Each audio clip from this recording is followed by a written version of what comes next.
আগামী ৩ মাসের জন্য বন্ধ থাকবে উত্তরবঙ্গের সমস্ত জাতীয় উদ্যান এবং অভয়ারণ্য।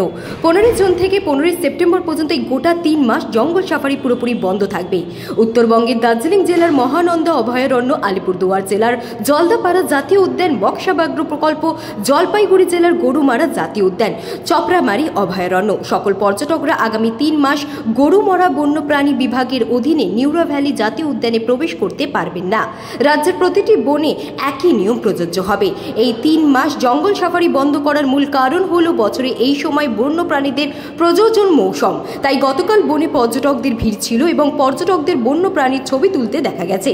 তবে জঙ্গলি হাতিটির ভিডিও করতে গিয়ে বিপত্তি ঘটালো, অল্পের জন্য প্রাণে বাঁচলেন সেই পর্যটক। তবে বন বিভাগের পক্ষ থেকে বারবার বন্য হাতির সামনে গিয়ে ছবি তোলার নিষেধাজ্ঞা থাকলেও কেউ কেউ তাতে কর্ণপাত না করে শনিবার ছবি তুলতে গিয়ে হাতিটিকে ধাওয়াও করেন এক পর্যটক। ঘটনাটি ঘটেছে জলপাইগুড়ি জেলার মিলনপল্লী এলাকায়। স্থানীয় সূত্রে জানা গেছে, গতকাল বৈকুণ্ঠপুর বনের খাল সড়কের পাড়ে অনেক হাতি দাঁড়িয়েছিল।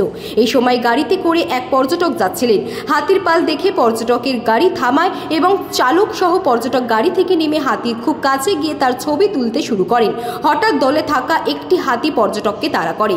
হাতি দেখে স্বাভাবিকভাবেই ছুটে যান পর্যটক, কিন্তু এই সময় রাস্তার ধারে দাঁড়িয়ে থাকা ডাম্পার চালকরা জোরে হর্ন বাজালে হাতিটি থামলে পর্যটক ও চালকরা রক্ষা পান।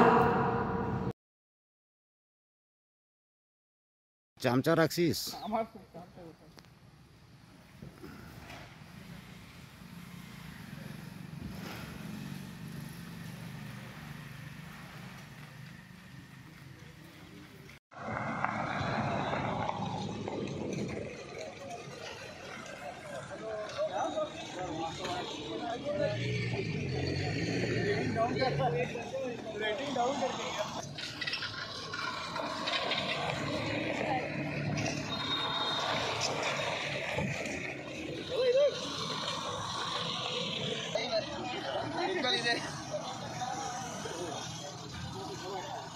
इधर उधर